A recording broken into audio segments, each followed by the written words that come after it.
Welcome, affiliated listeners, to another amazing episode of the Affiliated Podcast. And today we have not just one guest, but two. So you're getting a double trouble kind of content day. So that I realized I didn't know where I was going with that after I said it. But we're excited to have you today. And I am joined by Andrew Contreras and Julian Reyes with Red Hot. Their company that produces some of the best offers out there. Great copywriters, great guys, great marketers. And we're going to be talking about something today that a lot of people struggle with. We oftentimes get people talking about how, oh, my offer's not tested. How do I optimize? They try and do it through affiliates, and they just seem like they can't get it right. But we know the biggest difference between the big players, the people that do the best, and the people that seem to struggle or maybe just get lucky once is how you optimize and test. And you guys do that in a lot of interesting ways. So we'll jump into that and talk about some other exciting things too. Before that, how are you two doing? How are you enjoying Boise today? Great. It's awesome. Yeah. And I just had, as you were just talking right now, I just had a weird realization. You remind me of like young Richard Dreyfuss. I like that. I love me some Richard Dreyfuss. Well, hopefully I could just get like a nice potato tower to like build up. And I just saw Jaws again recently. So man. Yeah, That's right, dude. That's right. Great You're totally right. Yeah. Well, you know, as like I said, I like Richard Dreyfuss quite a bit, so I'm totally down. And I'm pretty convinced there's some deep-seated Jewish heritage somewhere in there. I don't know where it is. right below my waist. That's good stuff. So, anyway, guys, so we're going to be talking a little bit about, like I said, testing today.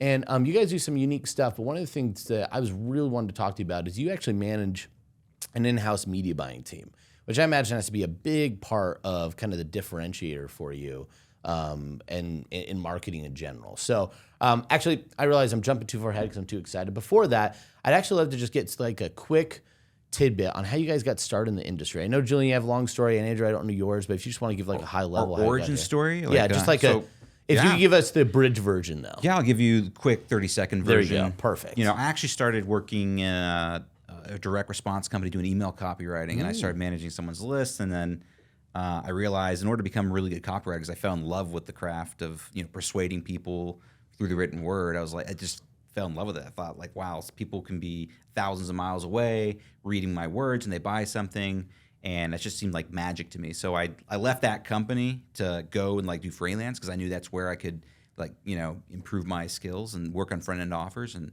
I wrote a couple of hit offers along the way, started my own offer myself, and then met Julian. I think it was 2017-ish. Yeah. And we had like creative chemistry, we just like, it was kind of we had many different types of chemistry, I think, but it's fine. We can focus on that. We doubled down on the creative chemistry, and we started working with each other on each other's offers, looking at his stuff. And then Julian had the brilliant idea, I think it was like 2019. He said, why don't we just merge? What if we write an offer together?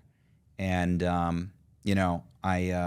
was like, that's a good idea. Let's try it out. And one thing led to another, and now we got a team of like 50 people, and we're red hot, pumping out offers. And so what was that first offer, if you don't mind me asking? You guys remember? It's Exodus Effect. Yeah. So, and that has done well, right? Yeah, it's done very well. Yeah, it's still pumping along, years later. What are we, 4 years later? I think it fairly recently dethroned Shepherd's Diet, actually, which Andrew wrote years and years ago as like the best-selling Christian offer. Yeah, I mean, like, I don't know what the profit was in that, but I mean, like, a lot of people in the industry talk about top-line revenue, which I think is like, it's kind of BS, right? Like, yeah, it's a fun number. It's a fun number, but like you could do $100 million and lose $1 million, right? Yeah. So, but like ours has been really profitable. Like it's like, for me, I feel like that's like probably the thing I'm most proud of is the fact we've scaled and we've done it in a way where we haven't lost money. We're able to awesome.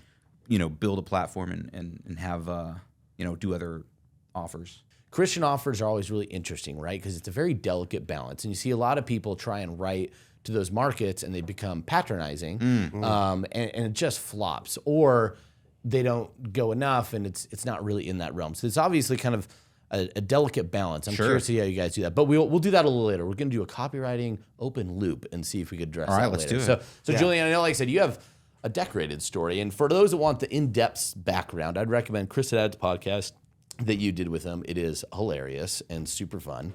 But yeah, give us the abridged version. Abridged version, very simple. I was an actor in New York, and my career did really well the first year, not as well the second year for various reasons. And then I noticed that the pickup artist seduction industry was like kind of starting to blossom. And I was like, well, I'm pretty good with girls. I bet I could teach this. And did that for a little while, didn't know anything about marketing.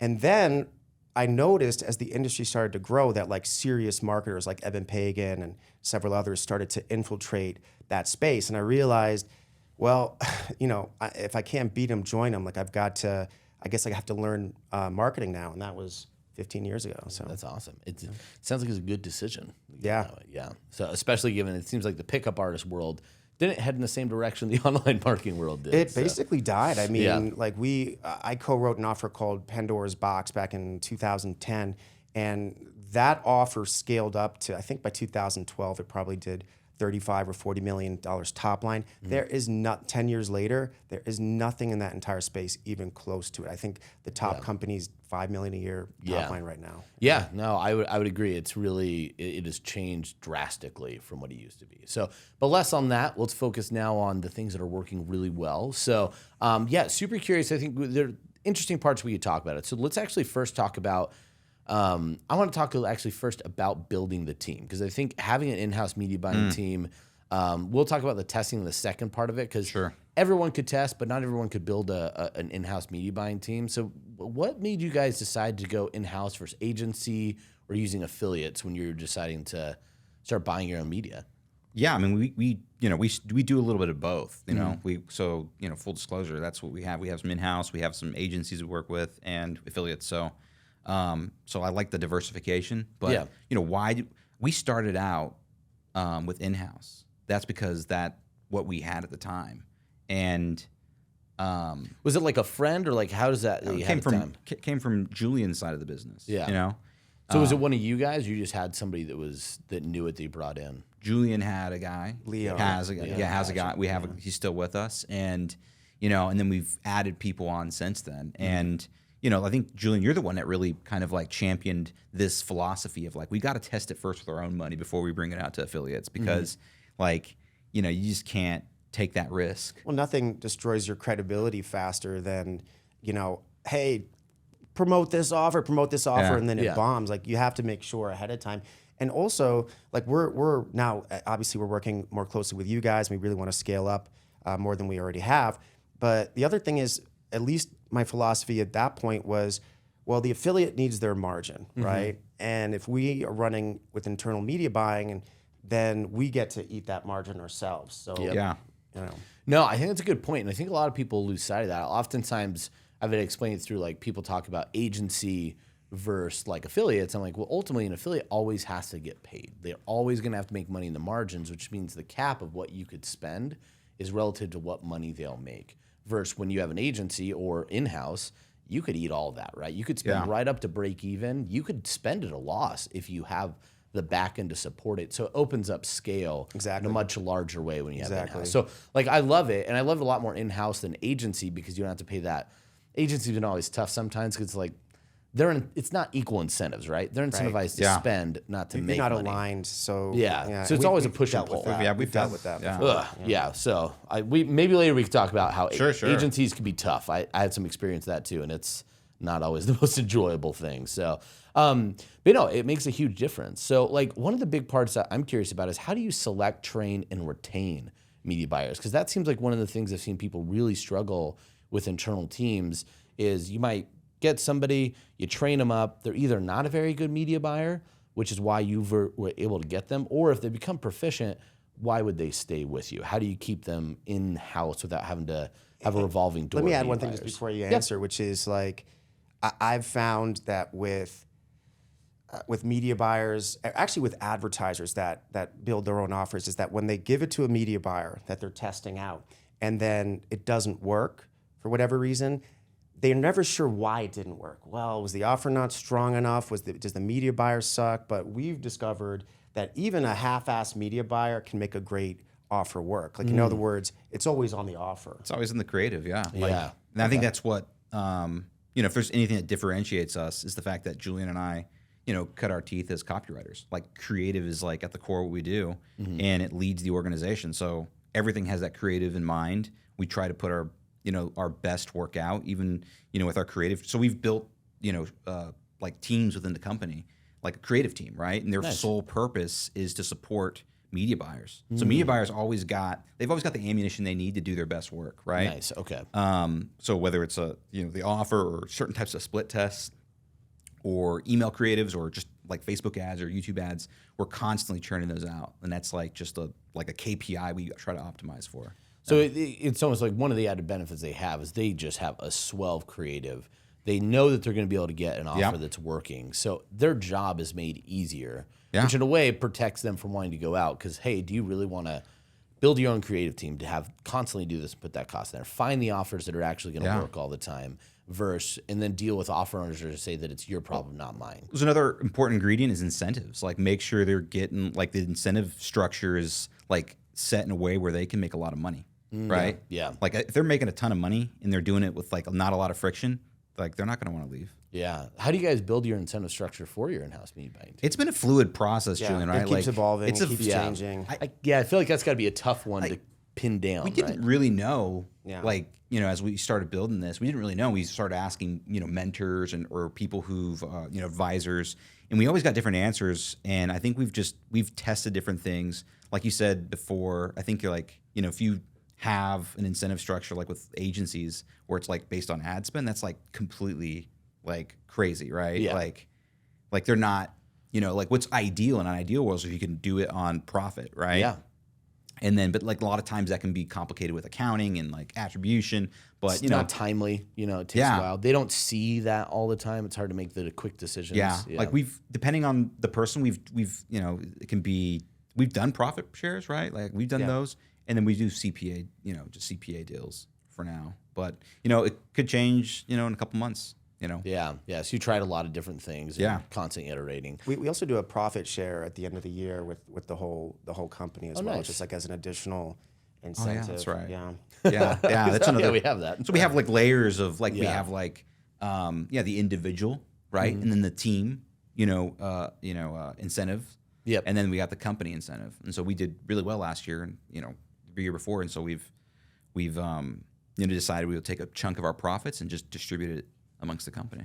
And so right now you said you're doing it CPA, so you're giving them a CPA and they just work in the margin almost like an affiliate. Is that no? It's just a CPA on top. Like we just add it to whatever it's just an individual. Yeah, they don't like risk their own money. It's our money, and we just give them like, hey, it's a small CPA. Yeah, it's a small CPA. Here's your commission per sale. Yeah. Gotcha. Okay. I mean, that makes a lot of sense, right? They're going to sell as much as they can. Right. Yeah. You still need to be careful. You have to have how much they'll spend for it. Well, yeah, right? you got to, that's why you have to have like 140 CPA. You're like, you have to have the allowable, I think there, Yeah. Like you have to have that as a limit, and then you got to like look and just figure out, well, based on your LTV, factor in which ROI you want, like whatever, 3 months down the road or 6 months down the road, however you can, however long you can go and still.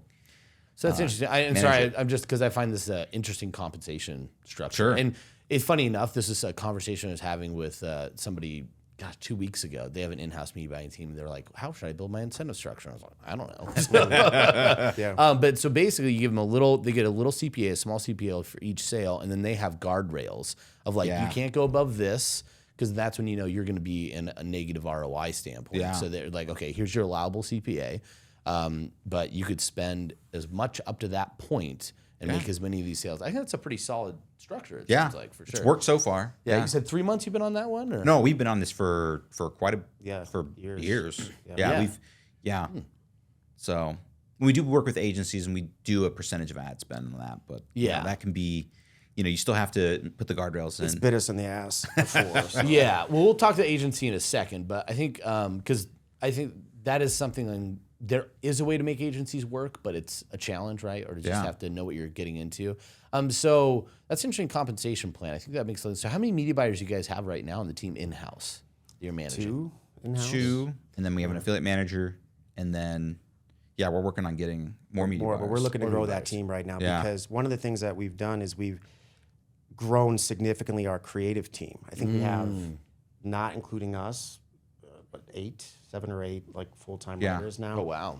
And so our outputs increase. Plus I'm writing again now, and Andrew's doing some writing too. So our outputs increase. So therefore, I don't think we have enough internal representation to to match what we're going to put out in Q2 this year. So. No, yeah, that's definitely a gap where we're looking to fill.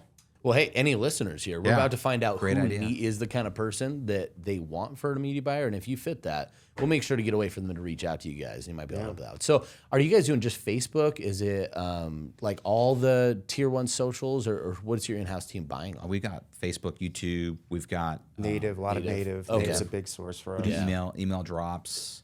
Okay, gotcha. So you're covering all of it with your Yeah. in-house team. So the media buyer is not just going to learn one traffic source. They'll learn them all. Yeah, ideally, you got someone who's Well, specialists. Like Okay. we're looking for specialists, and because we have like the guys we found, the guys who are full stack media buyers, that they're sort of Bad jack at of all. everything. Well, yeah, jack of all trades. Yeah. To some Yeah. degree. if you can, if you can focus. Generally speaking, anytime anyone's on our teams just like focus one area, we like when you're growing a company, like you're wearing multiple hats, right? Yeah. Like in the early stages, but yeah, like you just start to realize like it becomes like as the revenues grow, like it becomes important to just like select one area and just go deep in that. Yeah.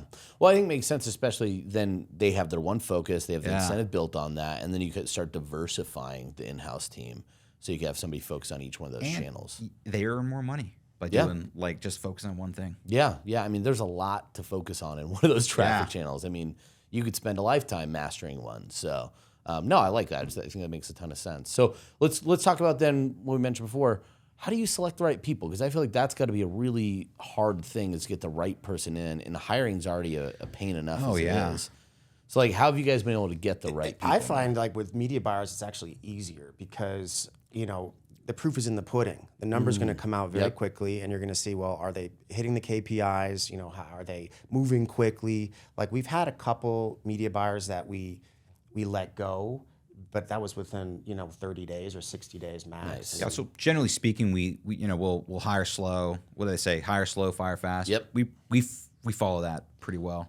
And we also tend to baby steps into the relationship. Like we have, we came up with a better word than trial phase, but like sort of a preliminary phase where we're testing it out and find out if it's a fit. And typically, if they have another job or another source of income, we're like, well, maybe don't give it up quite yet. And Yeah, I mean, like, so if you want to extract like a kind of like a principle out of that, like we're looking for people who are able to focus, like just focus on, who are serious about the relationship and like willing to focus on it, right? So you don't want someone with multiple things. Usually, it can work for some time, but usually, they get distracted with something else, and you can see it in the results. The numbers show everything, right? So I'll just add one thought to that, which is like, because I think you just said it all with focus. Like our culture at Red Hot is like everybody goes above and beyond. Everyone's super invested, super focused. There's an energy in the air, I think, and what we're really looking for, not just as a media buyer, but for any department, is somebody that matches that culture, matches that energy, and because if they match that and they even have the basic skills, they're gonna excel. yeah. Because you guys, you have the resources, the connections to get them from point A to point B, but that hyper focus is required. Yeah, and we can't do that. They can only do that, right? Yeah. That's the part. That's what you have to hire for. Skills, education, training. With focus, they'll get there. You know that. You guys could do that, but yeah, if they don't have that focus, well, I really like that you do the 30-day period where you allow yourself. Yeah, because I think I've seen so many times, like, man, even here, other companies, man, you hire somebody, everyone knows in the first 2 weeks, I think we've made a mistake. And they've moved across the country. They make a huge commitment, and then it's like, well, we're just going to make a really uncomfortable 6 to 9 month period where that employee's miserable, the employer's miserable, they're not getting the job done, and we just all kind of stare at each other in misery. It's like, it feels like an arranged marriage gone wrong. Like it's never we fun. made that mistake. Yeah. This is a long time ago, so a few years ago, with a bookkeeper in Puerto Rico, and very quickly she had quit her job at a bank to come on board with us, and very quick, within like a week, we knew. Paula, one of our operations people, said, I asked her what she really thought of this bookkeeper, and she said it feels like she has the brain of a 60-year-old. And she was like 25. Yeah. So I had to, because it was me sort of pushing for the hire initially, I had to do the honors of letting her go. And as I got on the call, ready to deliver the bad news, I said, I stupidly said, well, hey, how are you doing? Just to open up the small talk. And she said, oh, not good. My mother passed away yesterday. Oh no. Something like that. And she was like, it's been such a terrible day. And I was thinking it was about to get worse. Yeah. Because it would be hard not to have that line come out of your mouth. Well, you ever heard the phrase, it's darkest before the dawn? We haven't quite got to darkest yet. Yeah. So did you follow through with it still and just make them, or did you? Hell yeah. Okay. Yeah, like I've been doing this like CEO coaching thing because it's I need it. Like we need it. Like because the organization's growing, you got to figure out how to build the platform so everyone can grow and do it in a way that's not like too corporate because I hate that shit. No, you could say it's all right. Yeah, You're good. But one of the things I'm realizing, and I think we knew this along, like in order to hire really well, you have to be really good at firing. Yeah, that allows you to take the pressure off. Like, okay, like the worst thing that can happen is I got to fire him. Yep. Like, so that just like takes the pressure. You don't have to. Each hire doesn't need to be like the perfect, savior person. I've had that, earlier, years ago. Like you'd build this kind of like this, I guess call it a delusion or like this like fantasy that this person's going to come in and solve the problems. And usually when I have that, it's like that person never meets the. But let me just add that we don't actually like one cool thing at Red Hot, and I think that we're both very proud of this is we don't really have much turnover at all, and we've gotten good enough at sort of filtering and ascertaining talent before we hire them to where we don't really fire people much either. Yeah. Well, I was gonna say I think, but I like what you said. It's an attitude to being comfortable to know that's what it means, right? Yeah. So then, I think sometimes it allows for better communication, better expectations, because when you know how to fire, you know what it takes to make that situation go as best as possible. Like, because there's times that you could fire someone and you realize, oh, we didn't communicate well up front. Yeah. We didn't select them. We didn't put them on for success. It's always and now you didn't have like any of this conversation. Now it's like weird, and it ends up being a bad breakup. And they're like, I could never do that again. I have to. But if you set the right expectations, like you guys have, you know exactly what you're looking for.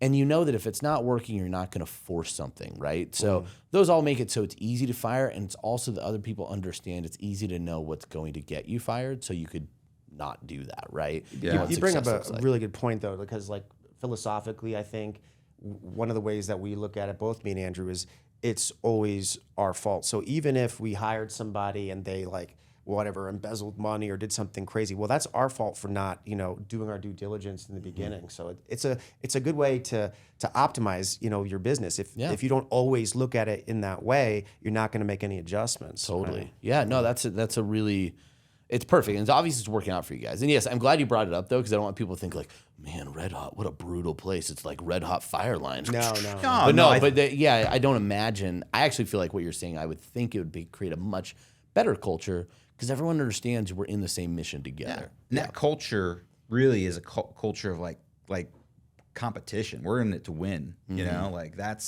we want our copywriters, our creatives, our media buyers to be competitive, because it is a competitive sport. Business is a full contact sport, or as Julian likes to say, it's full contact war. Yeah. Yeah, I do say that a lot. I do say that like. I know we're sort of segueing here, but that is kind of how I think we look at it, and not in like a violent way exactly, but just strategically. It's like, well, we're generals of an army, and there's a lot of other armies out there that are competing for the same, ad inventory, and so we have to plan appropriately, and go into battle at times, or sometimes discretion is the better part of valor. I mean, I like military history, so I've always been really interested. So for me, that's just like a fun way of looking at it. But I think it's kind of true. Absolutely. No, you're totally right. Right, we know, especially in the direct response world, where I think there's obviously rules of engagement where we could all make sure that no one's cheating or doing the nasty stuff. But at the end of the day, like, we have a limited number of customers. They have a limited number of dollars. It is not an everyone wins game. Like, it is who has the best offer, who has the best creatives. Those are the people that get the inventory, get the customers, get the affiliates. All of it comes with a level of competition. And because we're not in the big levels of business where losing money actually isn't that big of a deal, right? Yeah, Because they have so much of it. It's impactful. So I actually think I've always described direct response feels like it's the world of pirates, which is a lot of warfare, right? Yeah. They might be unified, but they're also fighting each other all the time, right? Sure. Well, yeah, it's like it's reality though. Like we don't have like, as you said, like VC, money to coddle us into some other reality where you know what I'm saying, like where so we can sit in the sauna and talk about we're making the impact on the world. yeah, without like making no, any we money along the way. we gotta get customers, we gotta get sales, we gotta turn a profit. You know what I'm saying? Like that, it can be there can be some stress with that, but I think like I've really, I think Julian, I think us as a company, we've really embraced it and just go like that's what we're in it for, Yeah. So like that's the culture we got, and so people who identify that usually if they're in it to win it, like they usually do well at Red Hot. Yeah. Like Well, Yeah, no, I was gonna say that's awesome. I think that I could see how that fits with the performance incentives you have, Yeah. and when you select people, you could really, really host an impactful in-house media buying team. Really, just a great team overall. So, with that, I think that transitions nicely to talking about we have the in-house team, create some real advantages for you. But one of the big areas is in testing. We were talking about that earlier. So, testing huge, coming out with an offer before an affiliate ever touches it, knowing that it works. And knowing exactly how it works in those numbers obviously is a super smart strategy, but not a lot of people do that. So walk me kind of through, you guys have a new offer, you've built it out. How do you go about testing and making sure that it's ready to go live? I'll start. Yeah. Testing actually happens before it hits the split testing software or it gets implemented, right? Oh, It happens in the creative process. When Julian and I write an offer or anyone on our team writes an offer, we start to think of different angles, different mechanisms perhaps for an offer, and we'll write it out. So it's in a document before, and then it's through that kind of thinking process and the editing process that will generate like split test ideas. Oh, we should split test this. We should split test this, and we'll put it in the notes, like in the document, right?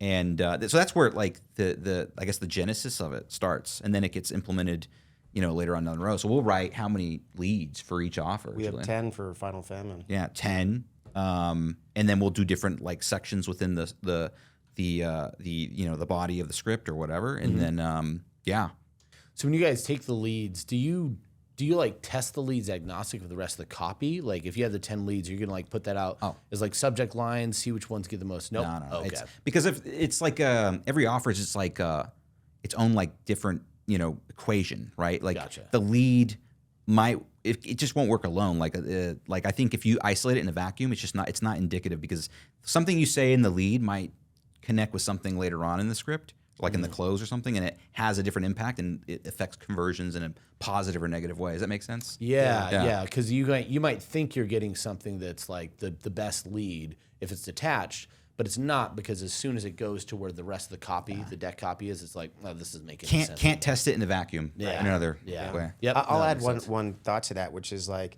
because you brought up a great point, which is the split testing really starts like when we're even writing. Yeah. But one of the things that we also do is, so with Final Famine, for example, which is a new offer we're coming out with next month, one of the things that we do is sometimes I'll write 2 or 3 versions of a particular section in the video sales letter, right? Maybe it's the discovery story.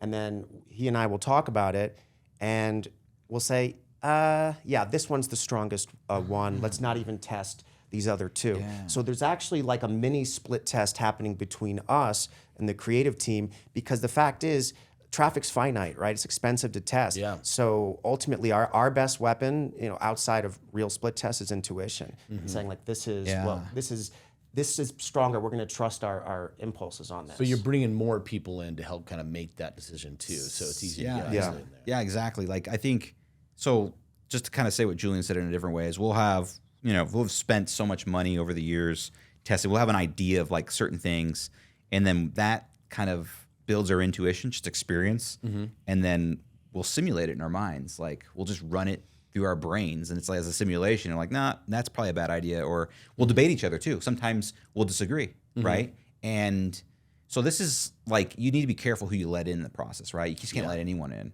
So you have to have a degree of trust and kind of respect, and just go, and okay, vulnerability. Vulnerability, yes. And to be able to present an argument So Julian might present an argument to me, and I might go, no, I think that's bad because of these reasons. And he, either challenge me further or say, no, you have a good point, or we take it wherever it goes from there. Does that make sense? Yeah, but you have to be really open and honest that too. Like the Absolutely. vulnerability, because if you have to be able to say whatever, and then the other person can't take that. He said it really mean. Maybe I'm just going to cower away instead of conviction when you have it. Which can be very tough for copywriters, as we all know. Your ego ego is the egos, attached to your work. Yeah. So that's another part of I think Red Hot's evolution is just kind of like being flexible with it. We all got egos, right? So being flexible and just being like, all right, let's just put off the copywriter. Let's just put business owner, ego on for a second and see what I may have come up with that idea, but it may be a crap idea. It's one of the traps that a lot of copywriters fall, even very experienced copywriters fall into, because when you think about it, what is writing? Writing is the manifestation of your thought process, right? So if somebody tells you this copy sucks, what they're really saying is your brain sucks. Yeah. Your ideas are crap. Yeah, everyone says business isn't personal, but it's absolutely personal. It's 100% Especially with personal. creatives. Yeah, it's 100%. So it's I think that's why I think that's, again, to bring it full circle, that's the secret of our testing is to getting rid of our ego. That's huge. Well, I think that, and from hearing you're designing, you're writing with testing in mind. And I think a lot of people are writing design to get a sales page or a VSL in mind, and then they don't actually. They're like, oh, I'll come back and do some leads. But you guys are doing it right from the get go. Like, hey, we're writing leads. Okay, here's one. Here's one. Here's one. Everything gets It's upsells. Yep. The back end products too. Yeah. LTV that needs to be done. We'll come up with concepts back end offers as we're writing the front end. Because you want to build congruency from the get-go, right? Yeah. The more you can make it congruent with the leading concept or idea, the better your back-end sales are going to be. Yeah. Right? No, I mean, I could tell you even from my own experience and then watching so many people, they will write one funnel and then come back with different ideas, which I think it's hard because you start breaking that creative process when it's its most fertile. So I think that's really smart that you guys are doing that with testing in mind. And then, yes, being able to have the intuition. Okay, we have all these tests, but we can't do every single one of them.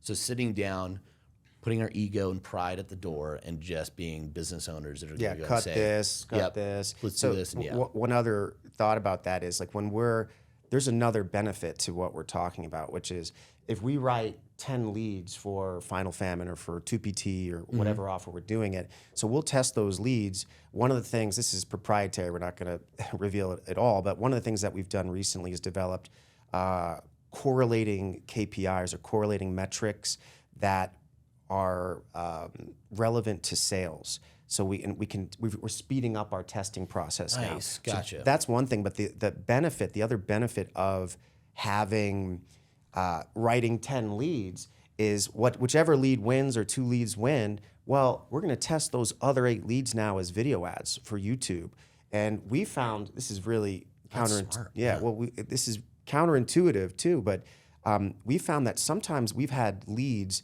that lost on the lead test in the VSL, but crushed it as a video ad. So that work that you're doing, even for those loser variants in a VSL or even in a sales letter, it's not wasted. You can use it for something else. Yeah, no, because we go back to the isolation, right? So it might not work when it's put together, but in isolation, that might be a kick-ass lead. Exactly. That might just be great creative, which great for an ad. So again, I think when you have that concept in mind when you're starting, it allows you to be a lot more creative versus let's take what we already have fixed and get locked into whatever that is and now just optimize from there. It's almost like you anchor yourself creatively if you do it the reverse way, where what you guys are doing is you're living your creative space right from the start, getting everything out, and then optimizing from there and just utilizing. Yeah. We're like water. Be like water. Like water, yeah.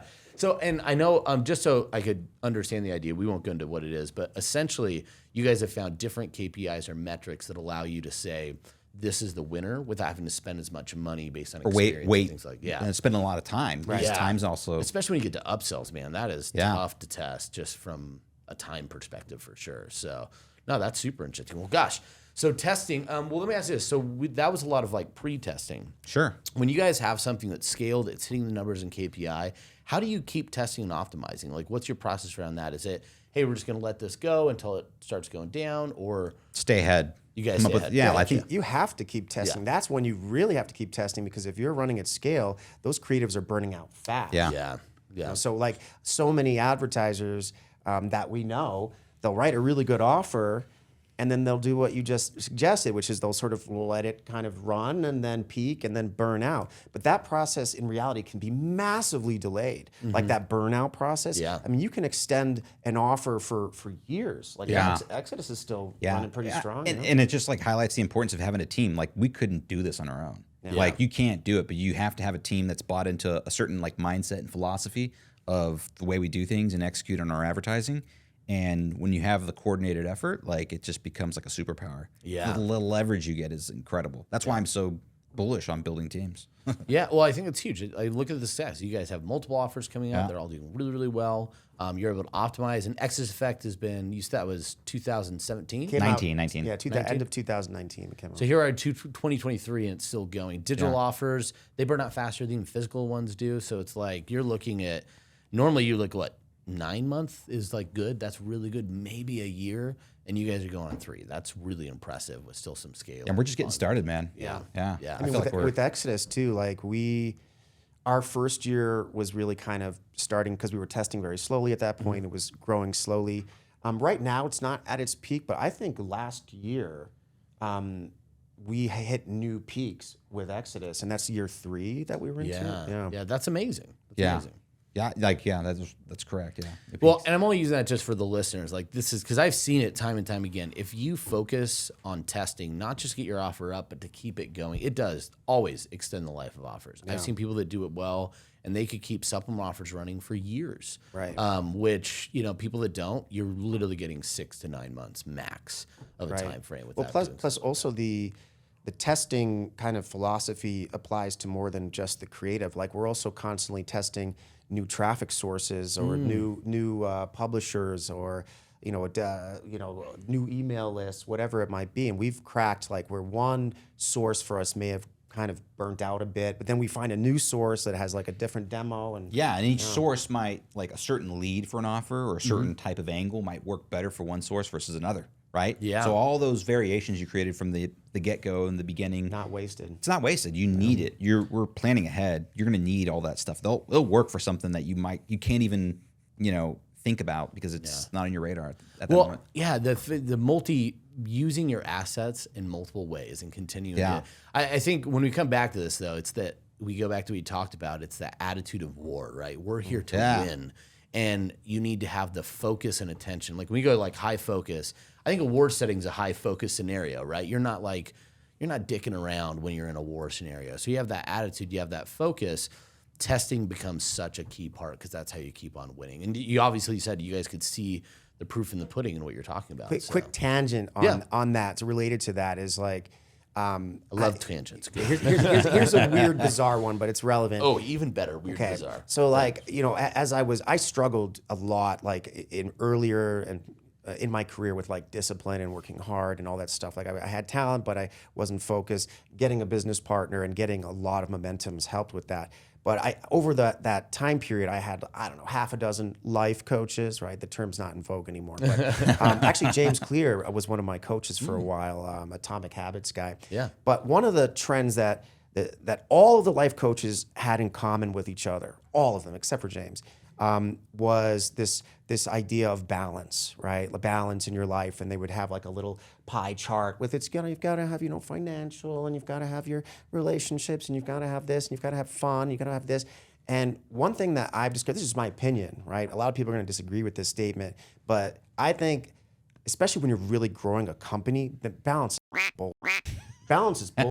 Like for me at least.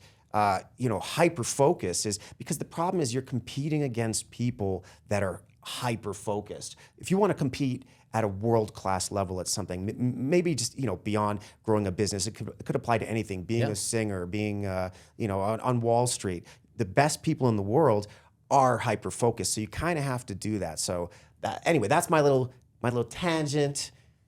No, I honestly, it's one of those things. Like it's one of the reasons I've really enjoyed some of these like Netflix shows that are like giving you the behind the scenes on some of these professional assets, like Full Swing and Drive to Survive, because you quickly realize there isn't balance. These are not balanced individuals. Like, no, they are hyper focused and their life revolves around their accomplishment. So you're totally right. Like, if you want to accomplish great things, sometimes you're going to have to sacrifice balance because there's no way you could do all of it, without some focus. On that note, I really love Drive to Survive, one of my favorite Netflix series. Yeah.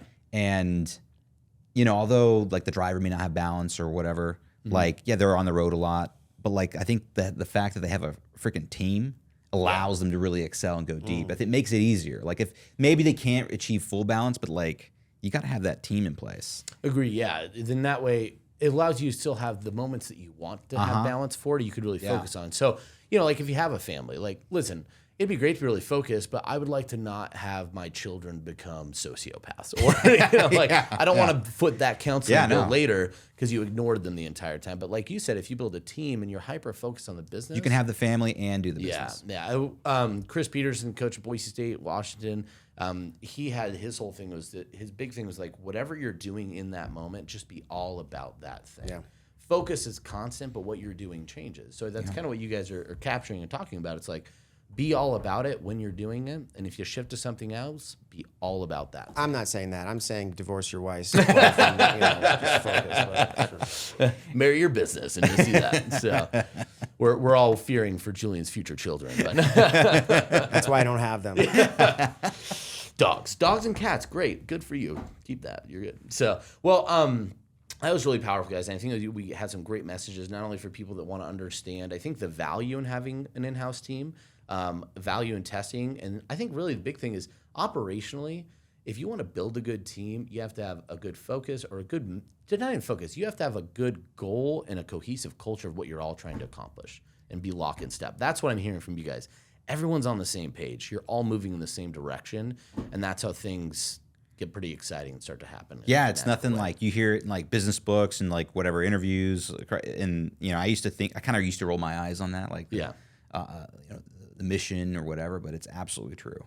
Like after a certain amount of people, I think it's after like probably 10 or 15 people, you got to have some sort of like Well, I think because you said you hate corporate culture, it's because some of that mission's like it's total bullshit. Not. There's no. I think you would love ours. I think ours is pretty cool. We made it fun. I'd love. You guys want to say it right now? Julian, you okay with sharing our MVP, our mission? Sure. I'd love to hear it. Yeah. We call it the mission, vision, and purpose.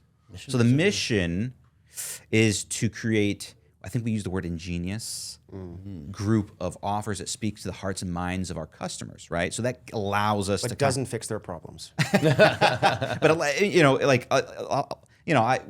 have to get. This is a separate thing, but I often do think that like the actual product that we're giving people is the marketing experience. Yeah. In the world that we live in the United States, and I live in Puerto Rico and Colombia, but it seems can be boring sometimes, and so.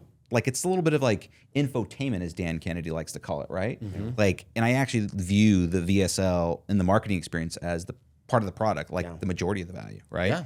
Yeah. Because you're setting the frame and you're giving hope. Side note, I think there have been like placebo studies. Like if people believe in something, that like there can have a placebo effect on them. So we don't need to go down that path. But anyways, the mission. Our products are good. Just our mission. No, but I agree. I think marketers online, we're selling the hope of change far too often, right? Yeah. Because you could do all the right things in marketing, and they just go put that book up on the shelf. They never open the ebook. The bottle sits in a box. And all they really purchased was a moment in time that they hoped that they could be something different. And there's value in that. Well, there's an energy transfer. Yeah. Not to get too, esoteric or whatever, but like I think like what if that, propelled them to do something else? Maybe they didn't use the product, but they went off and did something else. Could it change the trajectory of life? Totally. I don't want to romanticize what we do, but I'd like to think that. I'd like to. Maybe I am trying to romanticize it. Let's do it. But the mission, that's our mission. Yep. Ingenious offers that speak to the hearts and minds of our customers. The vision. Should we share the vision, Julian? Yeah, sure. Well, it's a profit. It's a very specific profit one, and we had a audacious goal of again when we talked earlier, it was like top line is kind of BS, right? So we're like, let's make it about EBITDA. Let's make it about profit, right? So we said 20 million profit for like 1 year or whatever. Let's get that. That's right? awesome. And so this is something we share with everyone on the team. Like we do it monthly. We have monthly meetings, and I'm repeating myself every month. We're repeating ourselves. this is our mission, this is our vision, and our purpose is probably the most important thing, and it's to create a wealth building engine for everyone on the team. With the implication that everyone on the team deserves to be there, right? Yeah. So That's why we do the profit share at the end of the year. Yeah. Like eat your kill is eat your concept kill. that And then we have our love. values, and we don't have to talk about those, but that's what we do like on a monthly basis, and we'll do one tomorrow. We have a meeting tomorrow, and we'll do it, and it reminds everyone constantly why we're here, what we're doing. We have where we're going. several people on the team that, one in particular who just became a millionaire, and we have several more that will become millionaires this year. That's awesome. Because we don't cap anybody's income, particularly on the sales side. Like if they scale to the moon, then we're happy for them. Yeah.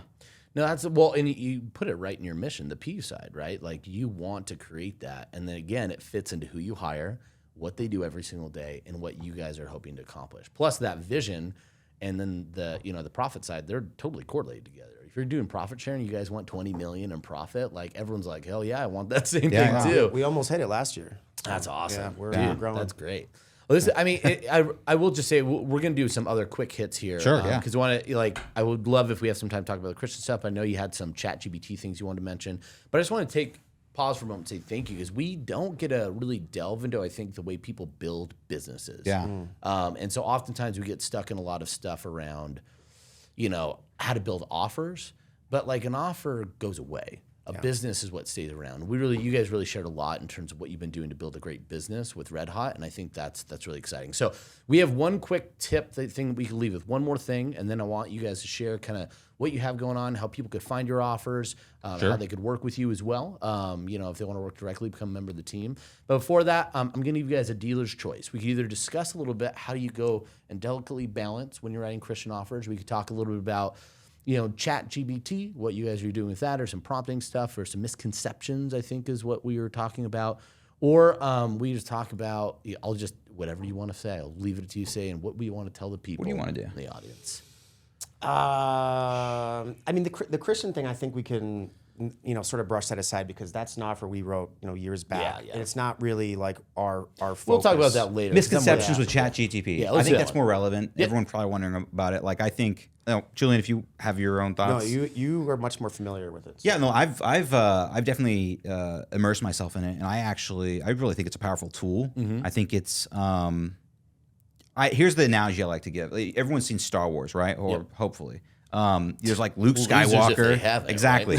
Luke Skywalker's like, blasting off into the galaxy, fighting the Dark Force, right? But he's got a helper, R2-D2. And he's able to get in that, what's it called, the X-Wing, the little spaceship, and able to do he's checking the pressures, he's looking at, the coordinates of the stars and helping him to go to warp speed, right? But Luke is still there driving the ship, right? Yep. It's not R2-D2. Yep. So that's why I look at ChatGPT. I think it's like the R2-D2. You still need the Luke Skywalker. Yep. It can enhance a Jedi to do even more Jedi craziness, Jedi tricks. It can help, take care of the research. So for copy, it can help you go delve deeper into research. Although you need to be careful, because ChatGPT will lie and will give you false sources and all these things at its current state. It may change. They might work out those kinks, but I think it's That's good to know. Yeah, I think it can also help you bust through creative blocks if you have them, just to get your brain going. If you have a writer's block. It can help you just do research and those sorts of things. So I think it's a great research assistant and an enhanced tool to use, but it's not at the point where it's going to replace a human writer. Yeah. Yeah, I heard somebody describe it. A good human writer. Yeah. It'll replace the bad ones pretty well. It may replace all the bad writers. Yeah, the bad writers, the average writers, they, I think, will be or already are becoming obsolete. Yeah. But an A-list, top copywriter, it can't get close. It can't beat our email creatives. That we write yet. Let's say, I think somebody described it as it's a mirror, right? So ChatGPT really is just a mirror of what we ask of it. And so whatever will come back, it's just going to pull a reflection of what we ask it to do. So it actually doesn't surprise me it would pull bad sources, because it's just pulling from the internet, right? Yeah. Everything it scrapes that's out there, which I think we all know there's bad sources on the internet, right? But so it's really indicative of whatever we're asking the mirror to bring back to us. Oh, I love that analogy. Yeah. But let's talk about prompting, because I think that's the key that I've seen is the prompting really tends to dictate what you're going to get out of it. And so some of the prompts. Sure, yeah, I know. I'm like a prompt collector now. So like if I hear someone have a good prompt, it's like, so that's why I think it can be a tool to sharpen your thinking, right? Yeah, definitely. So like you need to know what to think or how to structure a question to get the response that's going to take you to the next level. And I think you can even go deeper. If you look at the platform, the OpenAI or as a playground, Yep. You can type in a question or a prompt, and then it'll give you a response, and then you can refine it by going deeper. It's like, we'll elaborate on that, or take this tangent, or all right, take that result and do this with it, right? So there's like going deep. So no, there's like prompt techniques with it, and so I think that's definitely a thing, and I think collect as many as you can and spend thinking time to come up with your own and play around with it. That's where I'm at with it. I mean, it's still.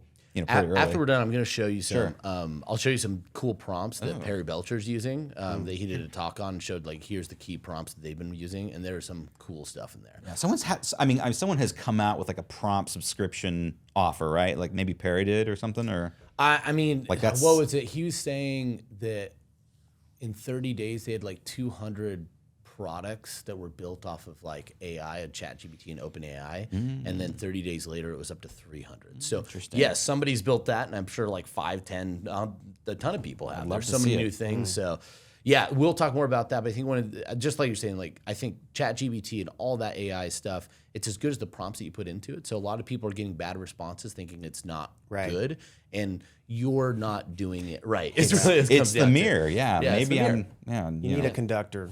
Yeah, and so I think the biggest thing is it's funny because I'm actually this weekend I'm planning on messing around with literally just building a resume. Like I want to build a resume for my wife, and so it's like let's use ChatGPT. Oh, that's a great idea. What happens, right? So it's like there's no real risk, or why not? So, but learning those prompts, learning how to converse with it, you could do some really amazing things. And listen, it's not going away. So I tell anyone, don't fight it, learn it, because eventually we're all going to be using it, and you're just going to be left behind still trying to sell typewriters. It's going to be like our R2D2. It's like a little companion robot that helps us. Like, hey, figure this out, recipe for this or whatever. And if it could start cleaning for me, we use it in multiple departments, not just creative now. But I have some friends who are very successful in business, and they have. I think it's a pipe dream, but they think that ChatGPT is going to completely replace their creative team, and they're doubling down on it. It's not. Computers haven't passed the Turing test yet, so we're not there yet. Maybe we'll get there. Yeah. Maybe we won't. Let's be retired before that happens. I think humans are awful. Awful at predicting the future, right? Yeah. So we just don't know. Where's my flying card? Dang it! Yeah, right. I want my Rosie robot. Back to the future, man. We flew here in planes yesterday, and like if you look at like pictures from the 1970s of what flight would be like in the future, like or even look at how it was like then in like first class, like it's gone down. Yeah. Like, so just because we're progressing in time doesn't mean things get better. Yeah, for sure. So I just want to leave that. Well, on that, because we progress in time, and I think things are still getting better. But we have to cut it off. So last thing before I go, I just want to know, how can people get a hold of you, whether they want to be a part of the team or they want to start promoting your awesome offers? Obviously, those are up on ClickBank, but in general, how could they get a hold and see what's going on? Yeah, so... opportunity at, right? So I'll just start this off and say, if... You heard us talk about our culture and what we're doing and the momentum that we have and the type of people that we want. If you think that you're a person who is like that, no matter what your superpower is, whether it's operations or creative or anything, you can email us at opportunity@redhotmarketingllc.com. Opportunity at And we'll put that in the show notes too. Sure. So because we're always looking for that's really why we came on this show. Like we. Besides hanging out with you guys, we're always looking, for someone that's going to fit in with our team. And, media buyers, affiliate managers. I mean, we've got, a lot of offers in the pipeline right now that like we've got to build. We got to expand our platform and do it in a way that's not like too corporate-y, right? Yeah. So, if that's you, reach out, And if you're a copywriter and want to work, with us, and I obviously I'm biased. I think we have one of the best creative teams in the world right now. It's not just me and Andrew. It's a bunch of other writers, and Chris Haddad's writing with us, and we have special guests come in. We also do like exotic copy masterminds in the Caribbean too. We've had Evaldo All paid for. Albuquerque, Yeah. Paris Lampropoulos, Chris Yeah. Haddad, John Benson. We've also paid for our writers to take like really really cool courses that we think that we've vetted to help. Like we're always looking for everybody on the team to keep kind of sharpening their skill set and get better. Yeah, that's awesome. That's awesome. So that's copygods.com. Copygods.com if you're a writer. We have a funnel. We have funnels for talent actually to kind of go through it. And It's funny how we use copygods.com. We also talked about removing the ego in the same And conversation. then you have copycats. Yeah, it's not us. It's not us. It's the copy. It's the copy gods. Just in general. It's not us. We worship the copy gods. Well, awesome, guys. Well, really, really appreciate your time. Yeah, Appreciate yeah. everything. Thank you. And I really hope that some listeners out there, they reach out, they join, they take an hopefully. opportunity to be part of what sounds like just a kick-ass team that's going to be competing and winning in the world of marketing for a long time to come. So with that, please remember to rate. Wait, can I say one last thing? Oh, you can. One last thing. We have traction. So I think we mentioned this earlier, but we're basically new to ClickBank. We've grown our businesses on our own merchant accounts and all that stuff, but we're really liking ClickBank. And we have a couple offers that we recently got on there, but one of them in particular, 2PT, has traction. It's a new offer on there, but I think it's we have a chance to start dominating the men's erectile dysfunction space. So how do they? What, did they reach out to Kyle? Or Yeah, did so they can reach out to Kyle. They could reach out to you guys. There's also your marketplace listing. So what we'll do is we'll actually get a link to your affiliate tool page. We'll put it in the show notes so they can go and reference that and see that nickname. As well as afterwards, let's talk. I think I have some people that I'd want to connect you with also. Awesome. On Thank that you. offer would be great. But yeah, no. So that's great, guys. And just out there, I was just going to say, make sure to comment, rate, review, subscribe, all the things they make us say. But the other thing too is we'd love to always hear from you guys. Put in the comments, what do you want to hear next? What are the things and struggles you're having in your business that you feel like you don't have an answer to? I'm not going to promise you we have an answer, but we'll go out and try and find it. So, but until next time, Thomas isn't here, so I will say happy scaling in his absence, and you have a good one. Bye.